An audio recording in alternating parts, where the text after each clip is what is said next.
Y continuamos en resolver la pregunta de por qué se eliminaron los textos apócrifos de la Biblia que fue elegida en el Concilio de Nicea en el siglo III.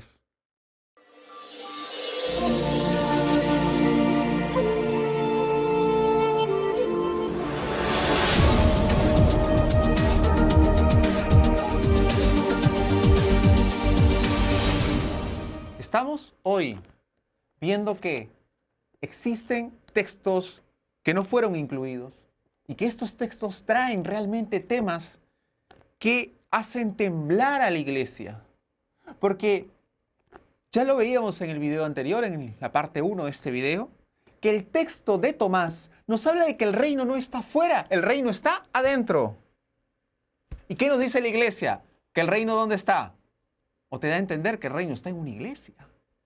O que el reino está cuando tú muere para que luego vayas a ver el reino.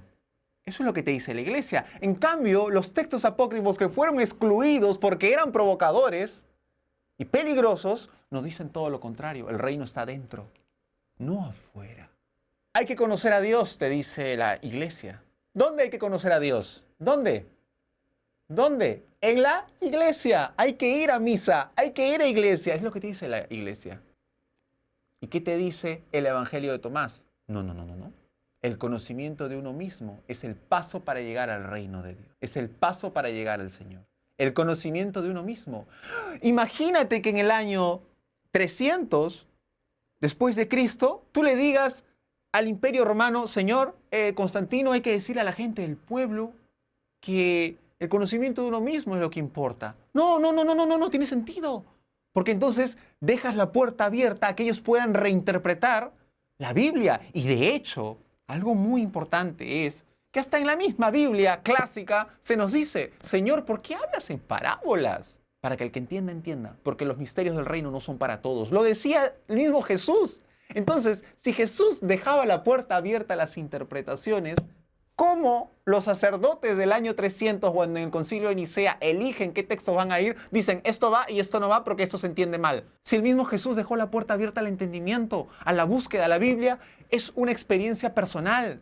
Esta Biblia, estos documentos, para mí pueden representar algo y es válido porque es la forma como Dios deja su magia en este texto. Es la manera como Dios se comunica a través de un lenguaje sagrado. Esto no es un lenguaje de inglés, español, no. Es un lenguaje místico, bíblico, que cuando tú lo empiezas a leer, yo puedo entender algo, pero tú puedes entender otra cosa, y eso es válido, porque cada quien tiene su camino, y Dios lo hace a propósito. Estamos hablando del creador, no estamos hablando de un premio Oscar, o estamos hablando del premio de la Academia de Literatura. No es un ser humano, Dios. Dios es un ser superior, que está fuera de nuestra comprensión. Pero en cambio, en el año 300, los de Nicea dicen, no. Va a ir esto, porque es lo que queremos que entienda la gente de Dios. Porque es lo que queremos que entienda la gente de Jesús. Y claro, Roma, un imperio, dice, esto es lo que yo quiero. Pero en cambio, Tomás te dice, no. El conocimiento está dentro de ti. El reino está dentro de ti. La unión entre hombre y mujer es parte para ir al reino. Pero viene Felipe y Felipe es una bomba nuclear para la iglesia. Porque Felipe dice, aguanta. El Salvador tenía una compañera y su compañera se llamaba María Magdalena. Y el Salvador la amaba más a todos y la besaba en la boca. ¿Jesús era soltero? ¿Jesús era célibe? ¿Jesús no tenía relaciones? Oye, es que, ¿por qué tú crees que se nos ha hecho creer que Jesús era más como una especie de persona austera, que no tenía relaciones, que solamente era hombre? ¿Por qué crees? Date cuenta, vamos a pensar, tú y yo, pensemos. ¿Qué ganaba Roma si hacía parecer a Jesús como un soltero puro, célibe, en abstinencia total? ¿Qué ganaba? Date cuenta que los mismos padres de iglesia digan, yo practico la abstinencia, yo retengo, yo soporto las tentaciones, yo el sacerdote resisto la carne, yo estoy más cerca de Dios. Y por eso tengo más autoridad que tú. Soy más poderoso que tú. Soy más fuerte que tú. Estoy más elegido que tú por Dios. hazme caso. Y tú, claro, como ser humano, imagínate en esos años, pecador, con deseos, con cosas que no entiendes, dices, agachas la cabeza. Agachas la cabeza. Es que quiere un imperio. ¿Qué quiere un imperio? ¿Gente que levante la cabeza y cuestione o gente que agache la cabeza? Gente que agache la cabeza, definitivamente. 1 más 1 es 2. Es así de simple. No estamos hablando de estos años donde de repente es más complejo el pensamiento. Y ni tanto. Pero en esos años era muy simple. Yo digo algo, tú haces caso. Le meto religión, qué hermoso. Ahora sí me haces más caso. ¿No es lo que pasa en Irán? ¿No es lo que pasa en Medio Oriente? Bien acomplejados con el tema de la religión y matan y hacen cosas por la religión. La religión es un poder extremo, extremo, porque trasciende. ¿Y qué es lo peor? Que dices, esto lo hago por Dios. ¿Y tú crees que Dios está pensando en si lo haces o no lo haces por Él? Pero eso no es todo. ¿Por qué quitan a María Magdalena del Evangelio? De aquí, si María Magdalena también escribió su Evangelio. ¿Por qué? ¿Por qué lo quitan? ¿Por qué quitan a María Magdalena de este libro? Porque hay algo mucho más provocador en el texto de Felipe, que es que Jesús amaba y la besaba a María Magdalena, pero eso no es todo, porque dice que María Magdalena destacaba sobre todos los discípulos. ¿Qué?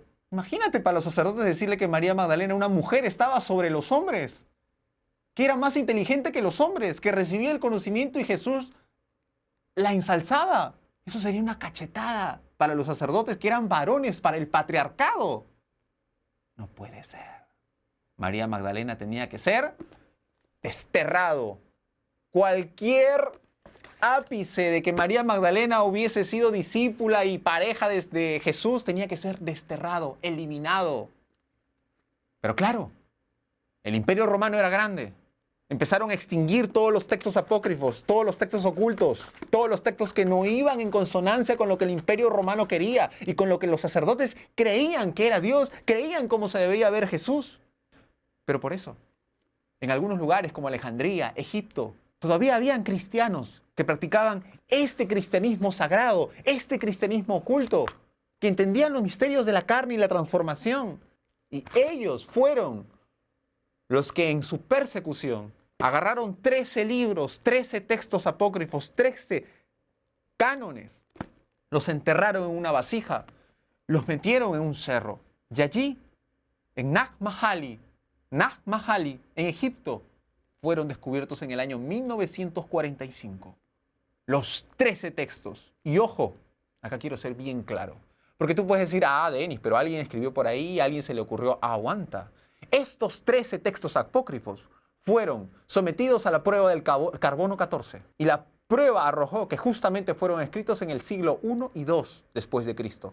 Por lo cual, tienen bastante relación con los hechos que ocurrieron en esas épocas, cuando empezaron ya a extinguir estos textos. Ojo, son textos verídicos que hoy por hoy son albergados en varias universidades y museos del mundo. No estamos hablando de textos que a alguien se le ocurrió escribir y adulterar, para nada. Está documentada que habían otros evangelios. ¿Qué iglesia están siguiendo? ¿A quién están siguiendo? ¿Por qué creen lo que creen? ¿Por qué hacen lo que hacen pensando que allí está Dios? El mismo Tomás dice que el reino no es para todos, que no todos vamos a entrar al reino de Dios. Señores, no se trata de leer, no se trata de creer, no se trata de tener fe, no se trata de arrodillarse, no se trata de ir con esta corona, con tu hostia, con tu vino, con tus túnicas blancas. No, eso es actuación. Se trata de transformarte. Transformarte. Tú como ser humano. Y como lo dijo Jesús, nacer del agua y del fuego. Volver a nacer. Ese volver a nacer muchos lo pasan desapercibido. Esa es la verdadera religión.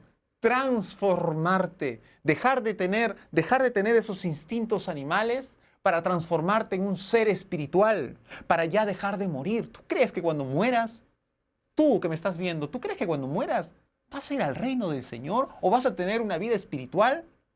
No, tú pasas por esta tierra y cuando mueres se acabó. Adiós, ya no existes más. No hay reino para ti y tampoco de repente tampoco para mí. Porque lo dice muy claramente en este texto, imagínate. Es que es muy duro lo que dice Tomás. No todos ingresarán al reino de Dios. El reino de Dios no es para todos. Es para aquel que se sacrifique y se transforme, que transforme sus deseos en materia evolutiva, que deje este cuerpo humano animal que nos ha tocado y nos transformemos y resucitemos en Dios. Es poderosísimo. Y la cámara nupcial que te dice Santiago, Jesús y María Magdalena eran uno solo, eran una cruz. Principio masculino y principio femenino se unían porque eso representa a Dios. Esa es la verdadera religión.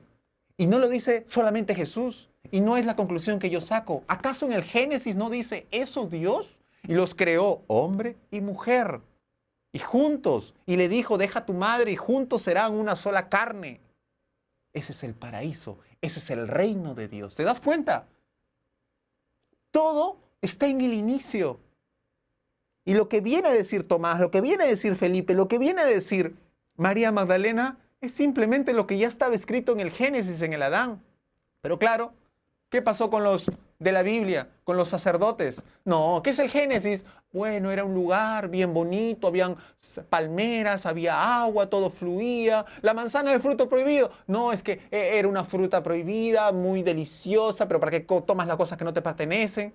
¿Qué interpretación le están dando? Señores de iglesia, ¿ustedes creen que van a ir al reino del Señor? No, créanme que ustedes van a ser los primeros en ir al infierno. Y no los digo porque yo crea, porque yo sienta esto. Créanme, señores de la iglesia, que sus buenas intenciones tienen fecha de caducidad. Y ustedes van a ser los primeros en ir al infierno después de esta vida. Porque el mismo Jesús lo dice. Y los últimos serán los primeros. Y los primeros serán los últimos. Ustedes de la iglesia que se creen primeros, ustedes de la iglesia que viven con represión, con abstención, teniendo deseos en el cuerpo y creyéndose superiores, no abriendo la mente, no abriendo el cuerpo, no abriendo la conciencia, pensando que acá está Dios, Señor, ilumíname, por favor, ayúdame. ¿No te das cuenta que esto lo hizo el Imperio Romano para poder tener control sobre las masas? Y tú sigues creyendo en esto, date cuenta, despierta. Por eso hasta los mismos griegos decían, conócete a ti mismo y conocerás al universo, a Dios. Porque justamente ese es el principio de la verdad. Aristóteles lo decía, el principio de la duda, el principio de la verdad. Pero si tú no tienes duda de tus creencias, ¿cómo quieres empezar a encontrar la verdad? Si alguien por ahí se equivocó y te contó una mentira y tú te la crees hasta ahora, mira lo que pasa en Irán, mira lo que pasa en Israel, mira lo que pasa en Cisjordania, mira lo que pasa en el Medio Oriente. Toda esa gente vive con dogmas y creencias. Mira cómo acaban. ¿Tú crees que Dios va a permitir que sus hijos sufran de esa manera? Pero Dios, es que Dios no te va a comprar solamente por tu fe, por tus deseos, por tus ganas, no. Dios está con el que realmente hace la verdadera religión. El volver a nacer del agua y del fuego, el espíritu, la transformación, la transmutación. El volver a nacer, y como decía Jesús, y el que no naciere del agua y del fuego no podrá ingresar al reino de Dios. No. Y que los últimos serán los primeros. Yo puedo ser último. Tú puedes ser último. ¿A qué se refiere? Que somos personas que de repente no hemos tenido esta formación católica. Pero créeme que eso es una bendición. Que tú no hayas tenido una formación católica. Es una bendición para ti y para mí. ¿Sabes por qué? Porque al igual que yo, tenemos la mente abierta. Podemos cuestionar, podemos reflexionar y no le debemos nada a nadie. Y no nos sentimos mal por eso. Ahora imagínate tú, si fuéramos de la Iglesia Católica, si hubiéramos tenido un entrenamiento, misas y demás, ¿cómo nos sentiríamos si hiciéramos esto de cuestionar? Nos sentiríamos mal, no lo haríamos. Estaríamos como ovejas. Por eso dice Jesús, en los últimos días, los últimos, nosotros seremos los primeros. Y los primeros, los de la iglesia, señores, para todos ustedes, ustedes son los últimos. Y no van a ir al reino de Dios. No lo digo yo, lo dice Tomás, lo dice Jesús. Lo dice los textos que fueron excluidos de este concilio de Nicea. ¿Roma ganó? Sí. ¿El emperador Constantino ganó? Sí. ¿Se dominó a las masas? Sí. Pero se salvaron los textos. Y estos están siendo revelados en este momento. Gracias por ver este episodio de Árbol de Vida y nos vemos en el siguiente capítulo. Muchas gracias.